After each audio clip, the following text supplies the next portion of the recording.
How you figuring to raise them two without a woman? The Lord will provide.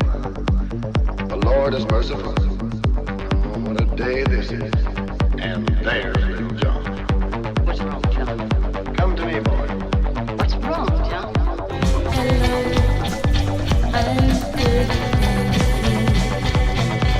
What would you like today? I like to, if that's okay.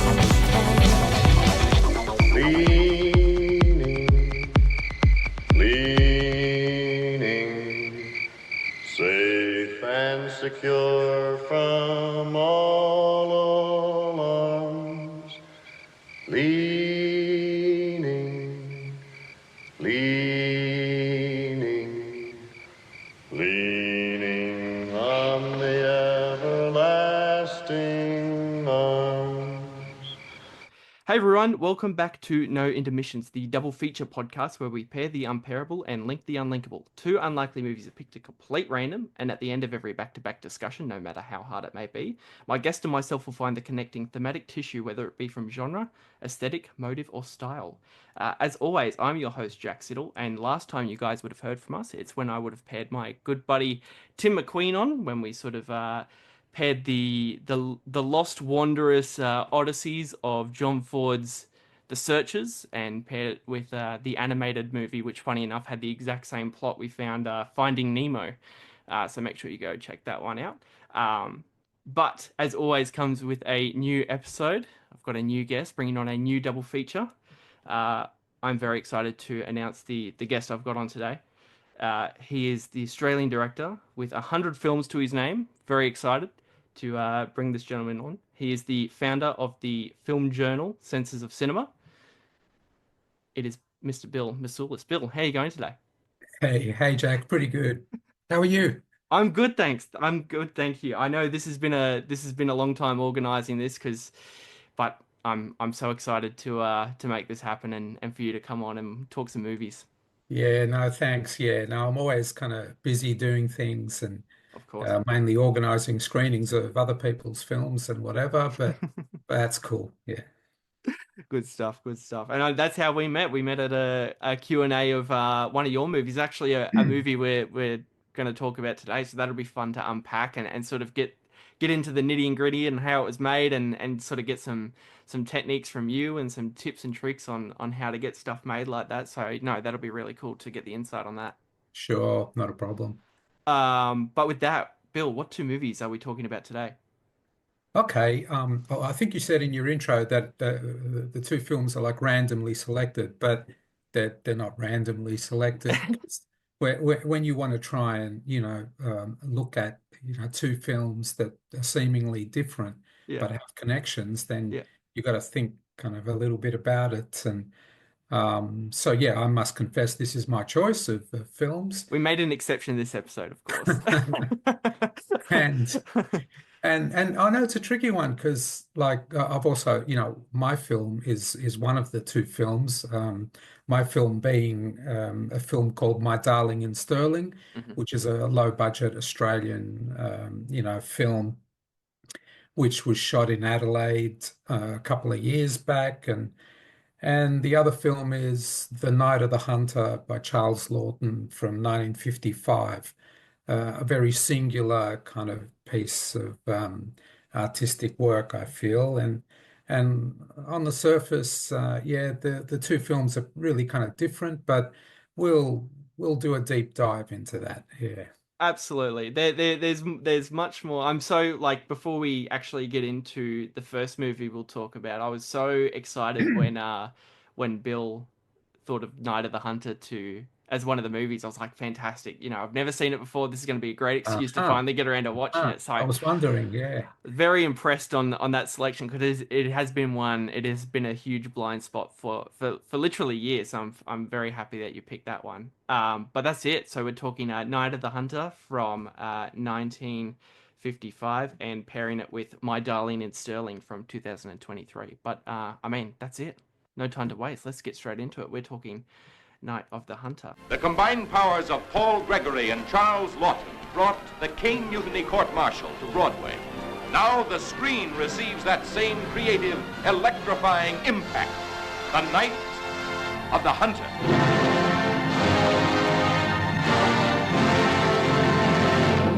The Night of the Hunter is a 1955 American thriller film with a cast of Robert Mitchum, Shelley Winters, Leland Gish, and James Gleason, and of course is directed, and the only movie directed by Charles Lawton, Yeah. which I found quite interesting on sort of doing research after the initial watch for this podcast, which is crazy because this is like so lovingly talked about, and you think, why was this the only sort of thing he attempted to do? Yeah, I'm not sure. If you look at the info online, there's info about, him being attracted to a particular novel that the film is based on, and then deciding that, yeah, he would try and mount it as a production with himself as director.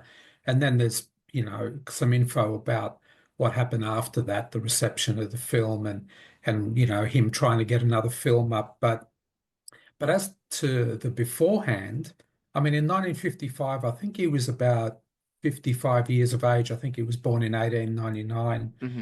And you kind of wonder, did he have desires to be a director, before this point in Mm, his, 30s, 40s, as he was being an actor and a great kind of unique actor at that?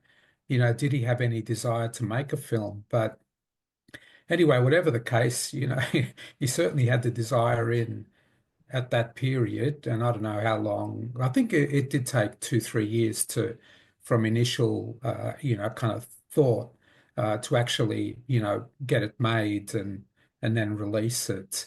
So he certainly had the desire then, and he pulled off a great kind of magic trick, I think, with this film. Which is quite remarkable for someone who hadn't directed before. hmm. And I think there actually is some stuff online about how he as he was doing it, he wasn't sure about his direction. He wasn't sure if he was doing it right, if he was getting what he wanted. But in the end, I think it was just a kind of anxiety he had. But Mm. in the end, when he saw the final result and the shape of it, he was very pleased with it. And as for the reception of it afterwards, that was another story. And so yeah, a fascinating kind of production history to it. For sure. And I think there might have been, I said before, I'm not too sure why he would have, why he didn't actually, sorry, rather, go back and do another thing again. I think two main factors from sort of research into Charles Lawton's career. I think he was definitely more attracted to theatre work. So that Yeah. might have been a large contributing factor. And also, yeah, obviously the initial reception from critics was just absolutely embarrassing because this is an incredible movie, and like we talked about when Bill recommended it to do it for this recording, I was so excited because I was like heard nothing but lovingly things about it. So it was great to sort of come around to watching it and just completely swept up in sort of how like gross and sort of icky the whole movie feels the entire way through. Mm, Very, very like you just brought up a second ago, Bill, like the word anxiety, definitely in terms of Charles Lawton's filmmaking, definitely I felt come through in the final product. mm, Very, very stressful movie. But yeah, is mm. this a movie you've been attracted to and a fan of a while? Yeah, definitely. And I think, especially, I think I saw it about 40 years ago, when I was like about 20 odd and still delving into American cinema before, I got swept away by European cinema Hmm. and Australian experimental films and whatever. Hmm. And yeah, it just struck me. It just strikes you as an experience the first time you watch it Hmm. because it's so disorienting on a number of levels. I think firstly the form and like the structure and the editing is so unusual. Yeah. It there's no kind of conventional scenes. Like it starts Mm. off even at the beginning, first 5 minutes, 10 minutes.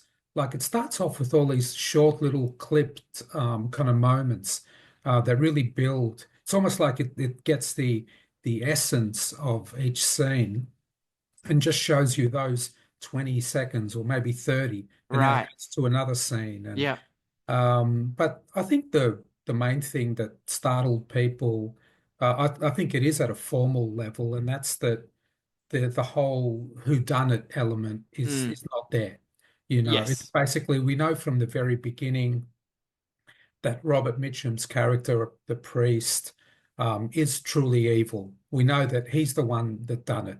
You know, that there's this bizarre scene early on when we see him driving in his car going towards the area where Shelley Winters and her family live, and he's just talking to himself, or well, basically, it's so strange. He's in like a convertible, and he's looking up, and he's talking to the Lord and saying, "Well, thank you, Lord, for guiding me on my way to, murdering these, 12 women before now, and Right. now I'm off to, do another one." And it's Yeah. just crazy stuff. Almost like a schizophrenic, like he's got like a hotline straight to God of just like, and he talks to him, talks to what he thinks he's talking to God, just in completely hideous acts, like the most ugliest stuff. But you're so right. Like Yeah. it starts off very sort of abstract with I forgot I can't believe I forgot the character's name, but the sort of the older lady who becomes a bigger character Oh, uh yes, of course. later on. Yeah. So sort of delivering like a very storybook sort of fable as to these children, and it's all very Yes. strangely edited, and the whole movie sort of carries this fable-esque storybook element throughout. Like multiple times, a scene will start with the character saying "Once upon a time," but like it's not ever once Mm. sort of. It's dreamy, but never once sort of has like any wholesome or happy nature about it. It's all like very, as I said before, just very ugly nature throughout it, and that's what Yeah, sort yeah. of the stuff I was very attracted to, Yeah, look, it's a multi-genre film. for It's sure. like it's a noir, it's a horror, it is like a grim fairy tale. It's funny because like in the description you read it at the beginning, you said thriller, which is just the normal kind of thing that IMDb would have on, Right, because how else can you describe it? right, right. Um, and what was I going to say? Yeah, it's that, and that opening with like little Lillian Gish, the older woman who Yes. is the protector of kids, which we see later in the film. So it's a very strange opening to the film where there's five kids just kind of looking at her and listening to her as she, Yeah. basically, I can't remember exactly what she's reading or saying, but basically she spells out the whole theme of the film, which is good versus evil, Yeah. and how little kids especially, need to be protected, and Yeah. because it's kind of strange, like in the film there is a slightly eerie undercurrent to, you sort of wonder about the priest. I mean, it's quite clear that he's got a very odd relationship to sexual relations, Hmm. and and then you kind of think, well, the film probably left out that, possibly that character, as well as, killing the women Mm. and possibly doing sadistic sexual things to them, Mm. he may also be a pedophile along the way too. And I think there's just little hints of that here and there Yeah. in the film, because he's such a monster. He really is a monster. He's pure. He's just pure evil, and it's like as you said that brilliantly. Like it very subtly sort of hints at more sadistic acts, besides the actual ones that are spotlighted in the film. Mm, Um, definitely some interesting stuff going on there. Like the whole sort of, he has that great scene. It might be one of my favorite scenes in the movie too, of the great sort of love and hate tattooed on his knuckles, mm. and that sort of emphasizes his character. That sort of sums up his character as a whole. And yeah, very very sinister. Like Robert Mitchum is just unbelievable in this movie. He's so good. Yeah, he is. He's so twisted, sometimes literally twisted, like in that in the shot just before he kills the Shelley Winters, the mother. there's this. I mean, we should also mention, of course, the incredible cinematography of the film, Oh yeah. the Yep. expressionistic kind of German-like kind of lighting, Yes. and Yes. compositions. And I think there's the shot just before he goes to the bed where Shelley Winters is lying and kills her. Yeah. He's got this kind of very, twisted kind of pose, sort of half up to the Lord, half up to wherever, He and looks like a vampire. yeah, he's getting ready, he's psyching himself up to do the kill, and Right. And the way very it's shot, twisted yeah, character. the way you're shot too, it's very expressionistic, like you said. Like the that Mm, scene in particular where she's laying in bed and he's just about to kill. Like the roof is extremely high, and it's like yeah. it's set back. It's very interesting and lots of great sort of uses of, because obviously the black and white definitely lends into that too. Like great use of shadow work. Like especially like even that really imposing shot that has stuck with me since my initial watch the other day of um sort of the two kids about to go to bed together, Mm. and you see the Robert Mitchum shadow just like projected up against Ah, the wall, yeah, and sort of all that yeah. stuff works really really well, and it's sort of very yeah, very impactful, and sort of very visceral sort of imagery too. Oh, it's eerie as all hell, and I think, and I think with its like reception, after it was released, I think that that kind of formal stuff does play into, what people think and even what critics think. Hmm. Even the critics sort of can't get a grasp of that. Hmm. But also, yeah, the main thing with the reception was, uh, you know, the controversy around showing a priest who's like a monster, and it's interesting. I checked who the cinematographer was, and it was a guy. I can't remember his name now, but he actually did Orson Welles' second film, The Mm, Magnificent Ambersons. But okay. but but the thing is that this film reminds more of Citizen Kane, like Okay. the Yep. lighting in that, and also just like the creation of this kind of monstrous, lead character, main character. So it's really bold cinema, and I mean I think The Night of the Hunter, there's no film like it, you can No. look at American 50s cinema. Actually, you have that other example of another Orson Welles film, which is Touch of Evil. It's Yes. from I. 1958, and it's also black and white. Yeah. Also has Welles as a kind of monstrous figure. Yeah. And then there's other films like The Sweet Smell of Success. Okay. If you know that film, like that's from the mid 50s, Yeah. black and white. And that also creates a kind of larger than life figure, Yeah. and is very like dramatic Yeah. and like very sharp and very in its themes, that these films don't shy away from presenting the characters as ugly, obviously, especially the main Yeah.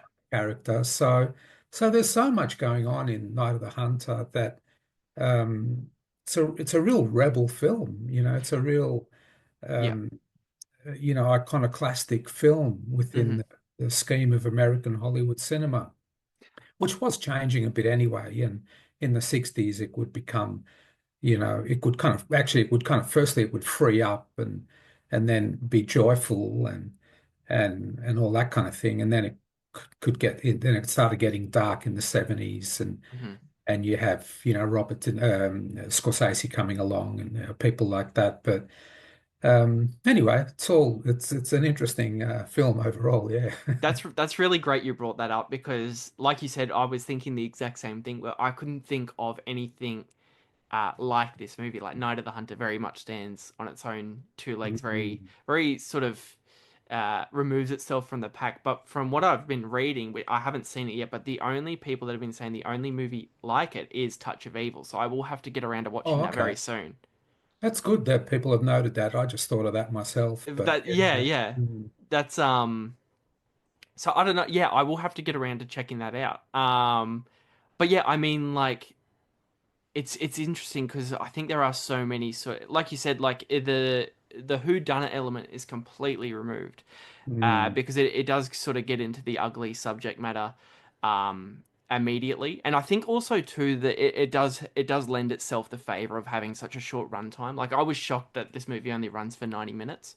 Mm, mm. Well, that was pretty standard in those Yeah, days. that's Yeah, true. That's true. yeah. Does pack, yeah, I mean it does move very quickly and it moves so fluently too. Like we get to like I think the mother character dies like within the first like half an like 20 minutes even. Yeah, something like that. It's a bit like Psycho in that respect. A bit, yeah. It's a bit, and it's kind of unexpected because she's the mother in this case of the two young children, and you think, no matter what, bad things happen here, that they'll, survive. Mm, They'll see their way through. But hmm. no, no. When there's, I mean, the guy's like a serial killer, and I mean the film does have lots of, I think lots of problems with plausibility. I think there are like things at times where you sort of wonder, well, he wouldn't do that, or why is he doing this as Hmm. well? And I don't know, like we don't really know much of his backstory, or the priest's backstory, and how he's got away with what he's been doing, and how he's murdered 12 women, and what did he murder them for? I mean, in this film there's the cash reward of the $10,000 that he wants to get off Right. this woman. But you kind of think if he's murdered 12 women before this one, um, was it for money? Was it for, the sex, or was it for, power kind of thing? How did he get away with it? Has he moved from church to church in different states Yeah. to not be detected, and all this kind of thing? So the film has got kind of holes like that. So it's a little black and white, I suppose, in terms of that characterization. But I think it just wants to do that. It just wants to be a film about innocence and evil, and how, we really must cherish children. It's, what was that? The line Lillian Gish as the protector kind of figure later, she says some great lines about it's a hard world for little For little, children, or little yes. something. The protection of And children is very front and center throughout. Yeah, that is a good theme. yeah, yeah. Um, I do agree somewhat with what you're saying about the Robert Mitchum character, like on sort of the uncertainty of his motives, I guess you could say. Mm, I actually found that as I was watching it, that kind of to added to it. I did find it sort of more terrifying that the more the little we knew about him, the better. Of he's just this uncertainty force of evil that just moves from town to town and just poisons them. yeah, yeah, Um, which absolutely. yeah, It doesn't, yeah, and it sort of half doesn't make sense. And right. also, like when he kills her, he puts her in a car that is like visible quite clearly from like in the lake The there. clearest lake ever. And it's like, wow, does he want to be discovered? Does he? Yeah, that's true. I didn't think of that. Yeah. Yeah. I did thought that was kind of humorous on sort of the discovery of the body underwater and it's just like the clearest water you've ever seen. It's Yeah, yeah, um but yeah, I mean it's sort of I don't know. I found the movie definitely helps break up into two sort of different acts, I guess you could say, of sort of the first that you could feel the boiling point of Robert Mitchum's character just slowly day by day as he sort of connects himself with this family of just losing patience of trying to find this money and then sort of the second act definitely packs it up a notch of sort of these kids sort of getting to their breaking point, finally escaping, trying to attempt to escape Robert Mitchum, and then sort yeah. of joining this older lady who sort of takes in, what was just sort of takes in stray children off the street. Stray children. It Yeah, makes you wonder about the portrait of America at right. that time, that there obviously are these stray, hungry, dirty children Yeah, all around, and which I guess exist in any time, in any country. yeah. That Yeah, definitely lend itself to definitely like the post depression era of of I guess what they were going I for, I guess so. guess. It's more like a John Steinbeck thing, more like Yeah. the 40s or something. But Yes. I mean, the 50s are an odd time because yeah, you get this kind of conservatism and I guess there's always the margins then, and we see the town folk and the religious town folk and but I guess at the margins there's always kind of things going on. The film's always got that edge to it, like those two teenage boys who want to hit on the teenage Right. girl, Right.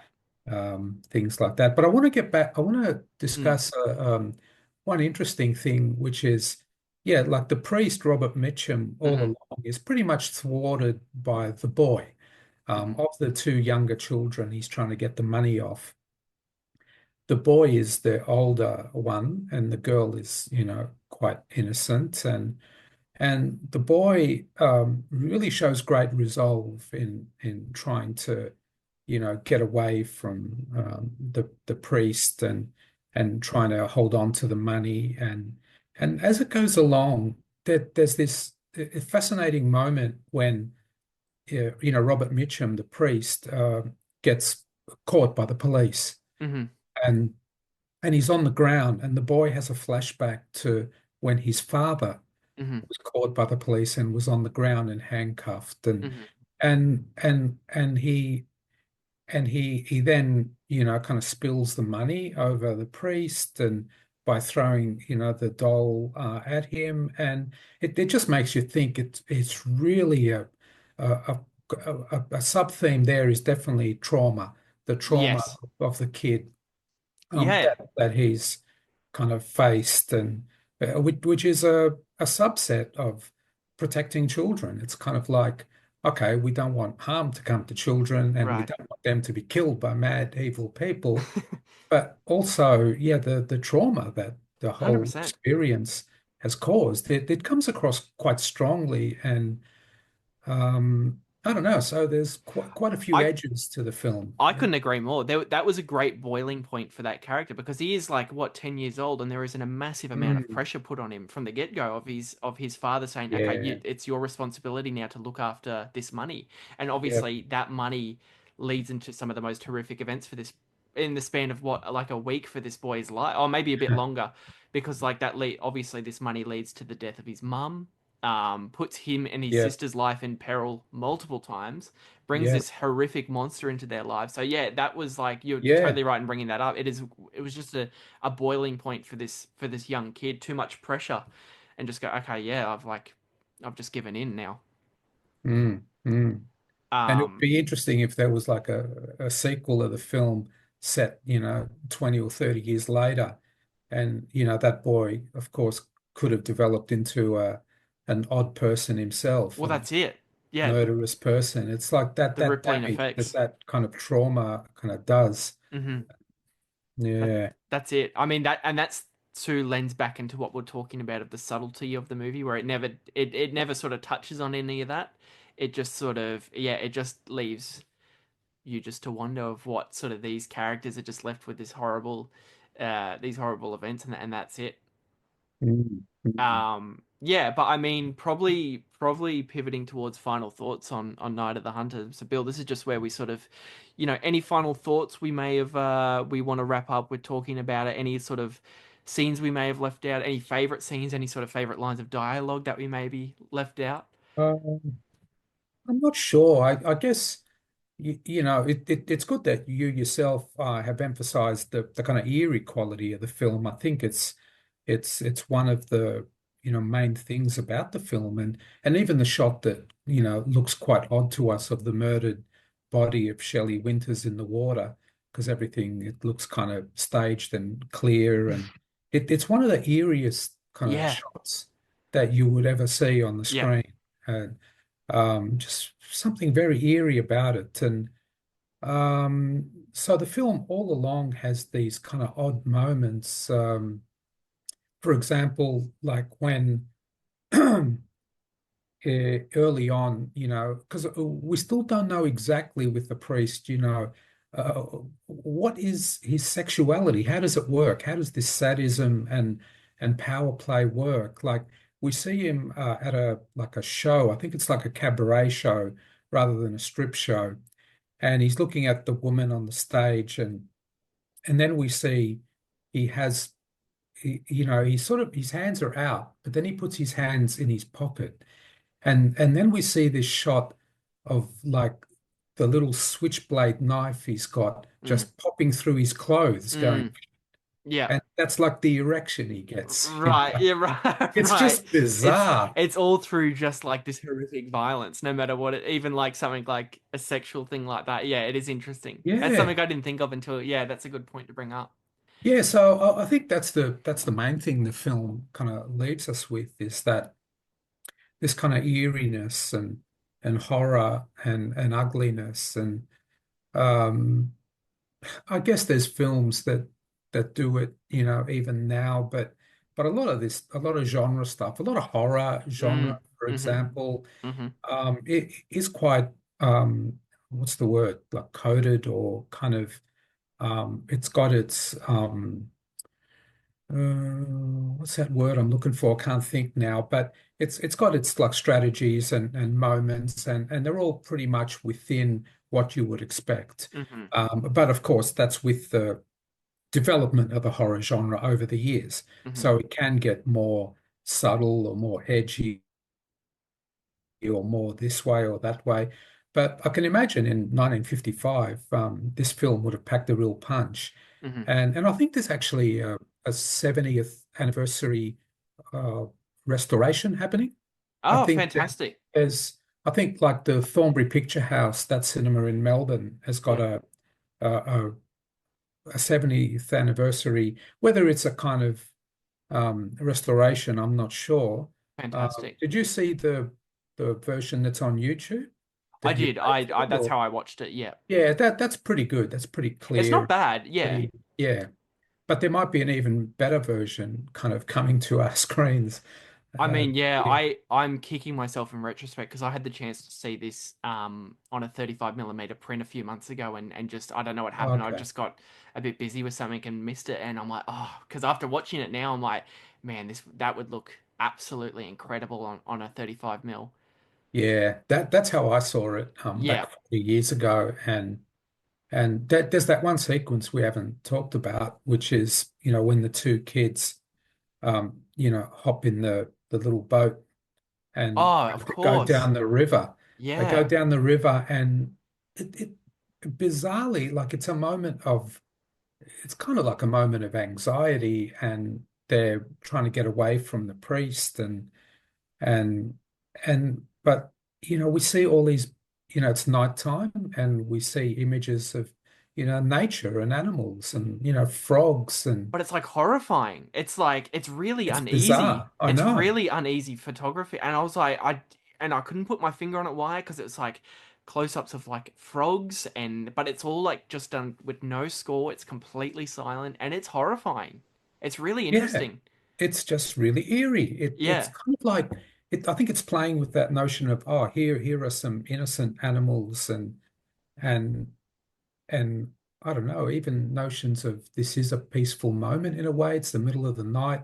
The Yeah. priest isn't right there to, well, I'm not sure. And then later on, remember, there's the shot of the owl that Yes. goes and attacks a little rabbit. Yes. So That sort like of even lends back even into the characters of the yeah, yeah. it's like, okay, we got humanity is natural, or even kids are natural and innocent, but Right. they can become these monsters. There's that flip, there's a switch there, or anyway, the possibility that Yeah. evil and ugly things happen and violent things, and it's a pretty scary film overall. Oh, I couldn't. Yeah, I think yeah, nail on the head. Absolutely. I mean, yeah, that whole river scene is just phenomenal. Where yeah, that technically the children are out of harm's way on sort of an exterior level, but you're watching Mm, these two kids just drift down this river, and technically there's nothing immediate happening. You feel this weird sense of dread, and you really can't put your finger on it. Why? It's mm, very mm, interesting.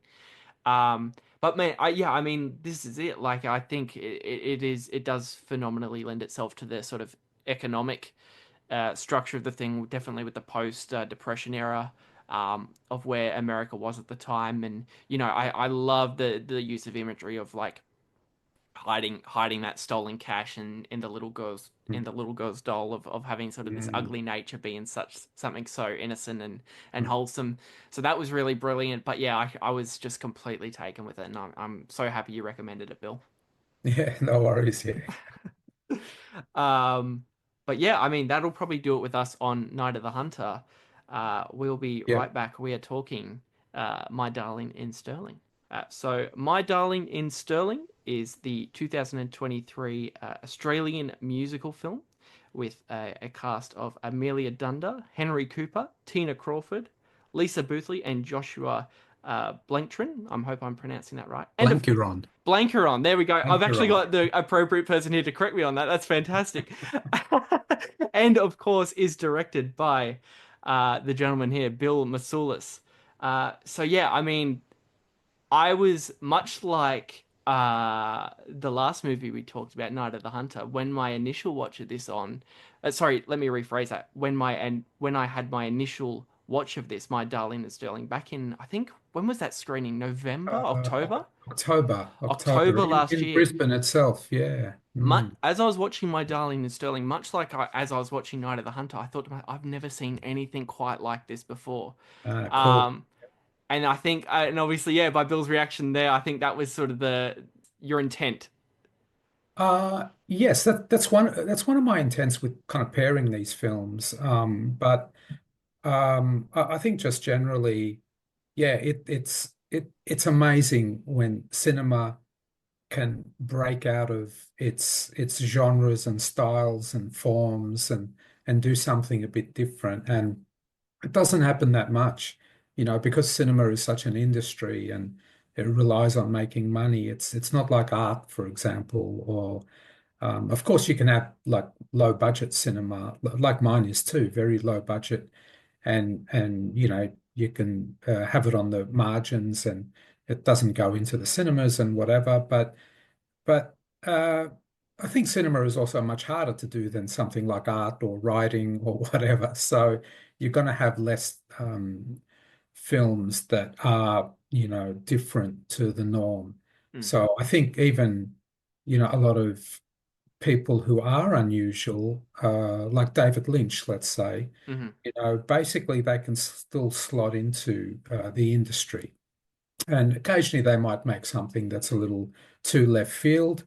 But in the case of Lynch, he certainly had enough credits in the bank to just kind of keep going. Right.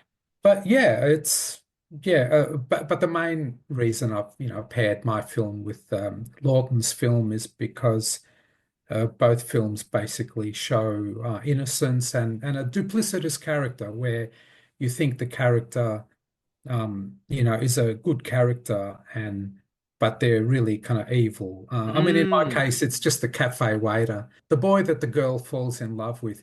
We should make it clear just yeah. the beginning with my film is that it's a musical where every line is sung. And basically riffing off the film The Umbrellas of Cherbourg from I was going to ask you about 1964. that. Is that Yeah. what? Okay, because I was going to ask if this was a podcast where the two movies we pair, would make sense and they sort of relate to one another. Is that the movie you think would go for if that was the case? Oh, yeah, if you wanted to really compare two films that are similar, but and then you can pick out the differences, Yeah. sure. But in this case, it was your brief was two films that are seemingly very different, and Yes. therefore, what do they have in common? Yes. And in my case too, I mean, Lawton just somehow made that film. It was quite incredible, but obviously he had connections to the industry and hmm to the studios, and he got enough trust up for them to give him the go ahead and the money to make it. And in my case, I'm just like an independent, so for $10,000, I'm just making my film, myself, and I don't have to answer to anyone. And That's it. but yeah, my film is a little unusual in that it's a musical where every line is sung, and hmm also the other unusual part about that is that it's set in the everyday world, and people are saying pretty banal things to each other.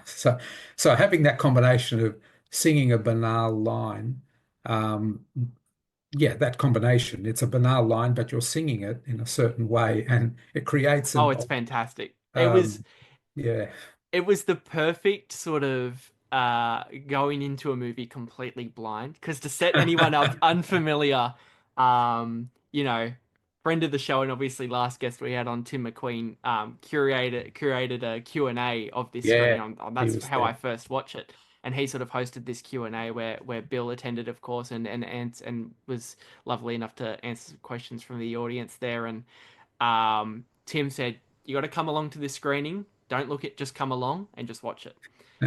And so I did that. And then as I was watching it, like matter of factly, of just going and realizing, oh my gosh, every line is sung. That's brilliant. And just sort of what going in and not knowing that was just so much fun. Yes, good, good, Had a blast. Absolutely great. Yes. fantastic. Yeah. And it's one of those ones where, you sent me the link so I could watch it again, obviously through to prep for this podcast, and definitely one now. I would love to go back and revisit, definitely more often now. So yeah, I was The film has its fans. It has a bit of a cult audience at the moment great, great. in Adelaide and Melbourne, and some people are just watching it over and over. That's fantastic, Yeah, yeah, just that the film has a bit of a cult audience, and fantastic, some people have seen it like 3 or 4 times already, great. which is like basically all the times that I've played it in Adelaide and Melbourne, myself in an independent kind of way. And Is that exciting for you? oh, look, it's double-edged. It's a bit bizarre because they're also, looking down on the film. They're considering it in a very ironic way, and they're kind of half laughing at it, but at the same time they're glued to the screen and excited by it. So they're having a real kind of mixed response, which is fine. And then there's other people who have got that excitement from the film and who take it more straight and sincere, as a kind of straight narrative. But Yeah. for a lot of the people who love it, they can, they're putting it in the, so bad it's good kind of basket. Uh, So, some of them, it's I hope very not too. I complex, I hope not know. too many. I hope not too many, because I did my initial after coming out. I was like, it's so hard to find fault in any of that when that is so front forward with its wholesomeness. I was like, that is just it is. You don't get movies like that anymore of just being Yeah, incredibly pure like that. yeah. And that was I'm assuming that was sort of your initial intent while making it. Absolutely, Yeah. absolutely. I'm going for. I mean, in my oeuvre, I've made I've made films that are almost like The Night of the Hunter. I've made a serial killer film or Oh, two. great. Yeah. I've made a vampire film. I've done drug addicts. I've done some pretty, dark and heavy kind of things. And with this film, I really wanted to make a film that was very open and innocent and had a certain kind of feeling to it, and especially because all around us we're seeing, just hell going on, Mm.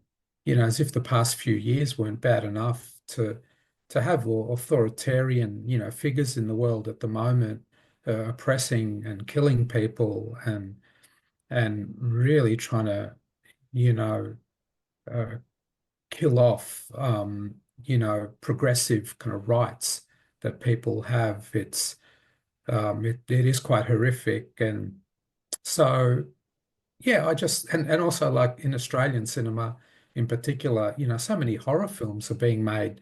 Yeah. So I thought, well, this is the time to do something very light and very uplifting Yeah. and with a sense of joy to it and innocence. And Yeah. so that's what I did. Yeah. And some people can't handle that, obviously. They think It's their it's loss. too dorky.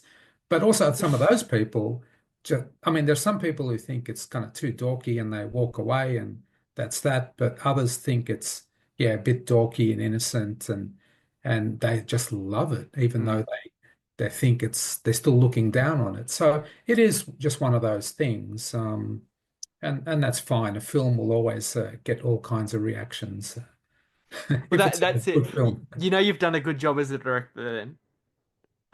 Yeah, absolutely. You know that you've pushed some buttons and mm.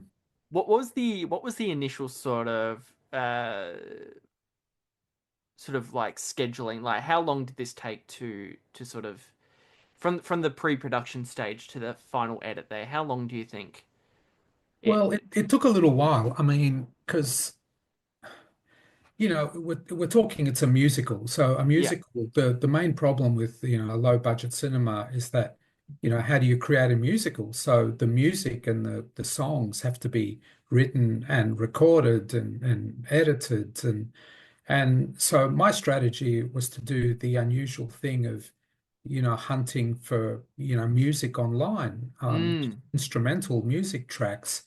That's from the Free Music Archive. Okay, yep. And you can use those tracks and as you like and even monetize them. And Yep. so it's a great source, the Free Music Archive. And so basically, I started, in 2021, at the start of 21, just compiling music and then figuring out, which scenes would suit which music. And then I wrote, lyrics and melodies. For the lines that would be sung over those tracks of music. And then I had to get singers in to my place, really low budget, and I recorded their voices, and then I, edited that and mixed in that their voices with the music. So that part alone took pretty much a year, Yeah. as I was doing other things, of course. Hmm. And so once that part was done at the beginning of 2022, I started casting and I shot it in April to July 2022 in a piecemeal fashion. There were still some COVID restrictions in place. Of course, yeah. We had to keep looking out for, catching COVID ourselves and then Yeah. stopping production. Yeah. So I did it in such a way that there were about, I think, 25 shooting days, and some of them were just half days. Yeah. They were spread over 3 months, Right. 4 months. Also to get the changing of the seasons that the Oh, film yeah, of has in it, course. from Yes. autumn to winter. Yes. So that was, yep, around then. And then I finished editing about 6 months later in about February, March 2023. Yep. And then it kind of got a premiere screening at the Adelaide Film Festival in October 23. And now it's 18 months later, and yeah, it's had a number of screenings. It's had 12 so far. So it's been doing like a slow burn, Yeah. getting more and more screenings and more attention as time goes along. And I'm not sure exactly what I'm going to do with it for the next 6 months. I'm sort of playing it by ear. But there, I've had, some of the cult who love the film in Adelaide, they want a sing-along screening to happen. Oh, we got to make that happen. So that's Oh, that would possibly be a next. blast. And also at the last screening of the film in Adelaide, which was March the 16th. So just yeah, 2 weeks ago. At that screening, yeah, some of these cultists who've seen the film a few times, they actually did start singing at a few points. Fantastic. And they've been begging me to release the soundtrack so they can learn it all. Yes. And so that might be coming up as well. Who Phil, knows, you got to give the Jack? people Who what they want. knows? We got to make this happen. That's Even brilliant. if it's bizarre, even if they're half laughing at it, well, if they're using it, they're getting something out of it. That is so exciting. Yeah, the film's had a slow burn, Yeah. release of getting known the last 18 months, and it's going to be one of those films that I think, yeah, get is noteworthy as time goes along, and Yeah. so yeah, we'll That's see. it. I hope you're Mm. extremely proud of it because, like, yeah, it is something complete, and I'm so happy that you're out there doing something different. Yeah, Even if it thanks. doesn't, even if Yeah, it doesn't work for everyone, I mean, like I said, it's their loss. But I think, you know, it's definitely it's admirable, and I think it works. Yeah, yeah. But getting back to the point of comparing these two films, though, Yeah. it's I mean, in my film, my film also is um, like The Night of the Hunter. It's it's kind of, set in what we can call a reality. Mm. But yeah, both films are actually kind of like fairy tales. So, Mm. Yeah. my film plays on the whole kind of coming of age, falling in love, first love type situation of a girl. So, we see so many boy meets girls films, but I wanted to make a girl It's a meets good boy point. Yeah. film. So she's 19 in my film. And of course, for a lot of for the actual contemporary world we live in, there are 13-year-olds having, plenty of sex and whatever. But I still wanted to make a film about innocence and losing innocence and that kind of coming of age that basically entailed. And the interesting thing with my film is that the boy that she falls in love with, the cafe waiter, he does actually seem, quite together. Mm. And what the film does is it unravels that just very slowly. So it's kind of like it's very interesting because the boy seems to also be in love with the girl, Right. but at the same time, as a bit of time progresses, he obviously starts drifting away. So Mm. he becomes more like a duplicitous character where there's that, he's not what he seems kind of Mm. thing. And yes, eventually the feeling becomes such and the situation becomes such that the girl sees him kissing another girl. Mm. And so that kind of loss of innocence goes at that point. Mm-hmm. And then it's about basically her surviving and at the end having some kind of hope. And that's what The Night of the Hunter gives us too, that that kids or innocence, for Mm-hmm. example, can endure.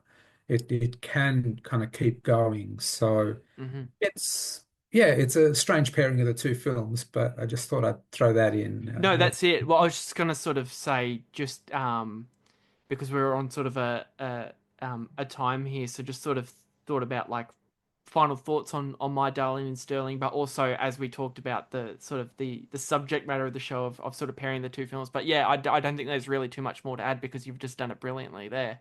And I couldn't agree more. It is a sort of a funny enough on an exterior level, looking at the two movies next to each other, one being completely hideous subject matter and the other being this sort of very joyful, musical, and sort of like Musical. how would Yep. they? Yeah, it's probably one of the most fun pairings I've done on the show in a long time, and you're totally right and think yeah they do sort of work together quite beautifully when you look at it at that aspect there for sure. Yeah.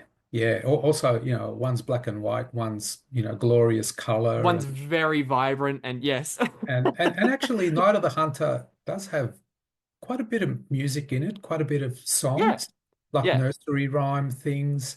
So to tie in with the kids being kids, but there's that, eerie nursery rhyme about the hanging because the father gets I think he gets executed, he he gets gets hung. executed. Yeah, And so it's a song goes hingy hangy or whatever. right, right. Yeah, so there's music in Night of the Hunter as well, but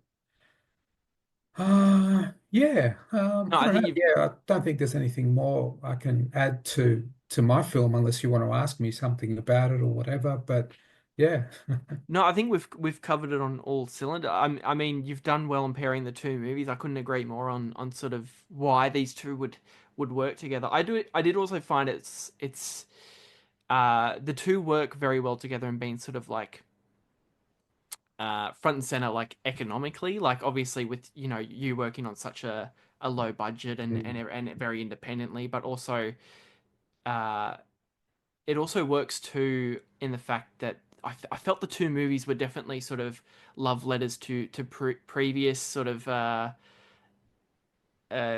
like genres in movies. Obviously, Night of the Hunter, obviously very heavily inspired by silent film Mm, era, and mm, yours obviously yes.